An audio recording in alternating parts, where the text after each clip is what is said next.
देखिए, राहुल गांधी जी के बारे में मैंने कुछ भी गलत नहीं कहा है। हमारे तो शास्त्रों में ये कहा गया है, सत्य सार्थक सर्वदा। जो सच है वो बात सामने आनी चाहिए, और कोई छुपी हुई बात तो है नहीं। जिस तरह की हरकतें, जिस तरह की बातें, जिस तरह के कारनामे राहुल गांधी जी के हैं, तो उसे देख के तो लगता है कि वो मेंटली डिस्टर्ब हैं।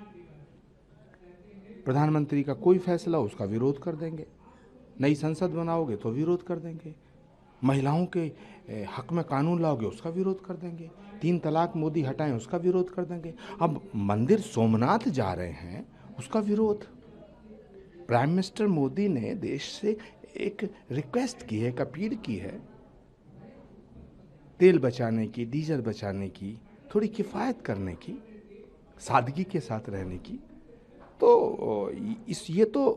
इसको तो अप्रिशिएट करना चाहिए। लेकिन राहुल गांधी इसमें भी प्रॉब्लम क्रिएट कर रहे हैं। तो मुझे लगता है कि राहुल गांधी कुछ पगला गए हैं, और सबसे ज़्यादा ज़रूरत है उनको दिमागी डॉक्टर से दिखाने की, क्योंकि उनकी जो हरकतें हैं, उनकी जो बातें हैं, उससे लगता नहीं कि वो नॉर्मल है। चार्ली चैपलिन की तरह घूमते रहेंगे, ऊंची पैंट पहन के डोले वोले दिखाएंगे, तो इससे क्या लगता है? देश के भविष्य के बारे में सोचिए आप। देश का जो वर्तमान चल रहा है उसमें जो समस्याएं, उन पर बात कीजिए आप। देश का प्राइम मिनिस्टर जो बोलेगा उसके खिलाफ बोलेंगे। तो मुझे लगता है कि मैंने राहुल गांधी जी के बारे में जो कहा है वो बिल्कुल स्वतः प्रमाणित है। और हमारे यहाँ शास्त्रों में कहा गया है, प्रत्यक्षम किम प्रमाणम, प्रत्यक्ष को प्रमाण की आवश्यकता नहीं होती है। तो मैं कहना चाहता हूँ कि राहुल गांधी जी को बहुत ज़रूरत है किसी दिमाग के डॉक्टर की, उन्हें दिमाग के अस्पताल में जाना चाहिए। कम करें, पेट्रोल डीजल का खर्चा कम हो, और बहुत ही वर्क फ्रॉम होम किया जाए, सोने में इन्वेस्ट ना किया जाए, उसे कैसे? देखिए, जैसे एक घर का मुखिया चाहता है कि घर का भला हो, इसी तरह देश का जो प्रधानमंत्री है वो पूरे देश का मुखिया है। नरेंद्र मोदी एक व्यक्ति नहीं है, एक विचार है, और फिर देश के प्रधानमंत्री हैं। तो देश के प्रधानमंत्री को ठीक उसी तरह बात करनी चाहिए जिस तरह घर का मुखिया करता है।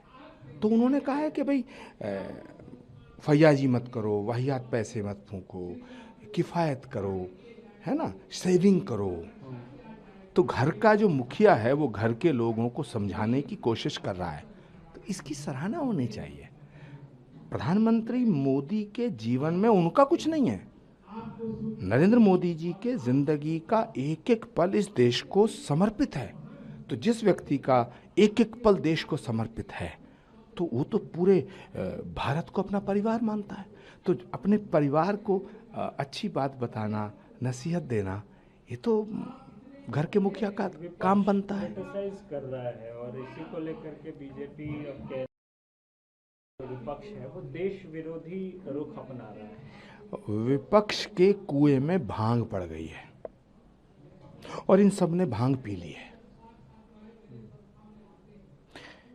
इनका भविष्य अंधकार में है।